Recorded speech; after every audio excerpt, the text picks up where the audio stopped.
মুহতারাম হাজিরিন, বাংলাদেশের মধ্যে সবচাইতে বেশি মসজিদের ইমাম হলো কওমি উলামায়ে কেরাম। বাংলাদেশের মধ্যে সবচাইতে বেশি মাদ্রাসা হয়েছে কওমি মাদ্রাসা।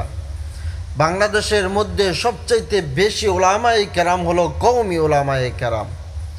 সমস্ত কওমি উলামায়ে কেরাম যদি এক প্ল্যাটফর্মে এসে বাংলাদেশ খেলাফত মজলিসটাকে এগিয়ে নিয়ে যাওয়ার চেষ্টা করত, ইনশাআল্লাহ আগামী দিনের রাষ্ট্রপ্রধান হতো বাংলাদেশ খেলাফত মজলিসের উলামায়ে কেরাম।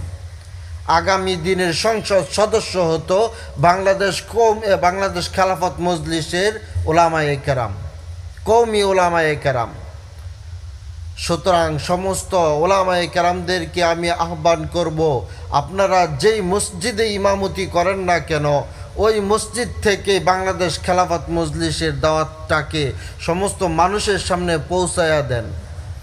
যদি পার্সোনাল কোনো কারণে না পৌঁছাইতে পারেন, তাহলে আমি বলবো আপনাদের পার্সোনাল কোনো ব্যক্তি রয়েছে, আপনাদের বিশেষ কিছু ব্যক্তি রয়েছে, তাদেরকে দিয়ে প্রত্যেকটা মসজিদে একটি করে কমিটি তৈরি করে দেন। তাদের মাধ্যমে যেন বাংলাদেশ খেলাফত মজলিসের কাজটি শুরু হয়ে যায়, সেইভাবে আপনারা ব্যবস্থা করেন।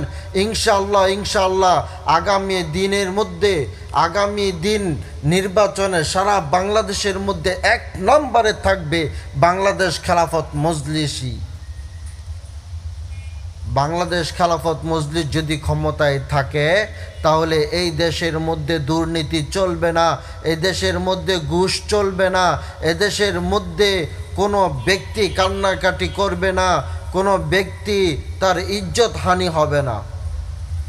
সমস্ত মানুষ স্বাধীনভাবে চলতে পারবে যদি ইসলাম প্রতিষ্ঠিত হয়, যদি কোরআন দিয়ে দেশ পরিচালনা করা হয়।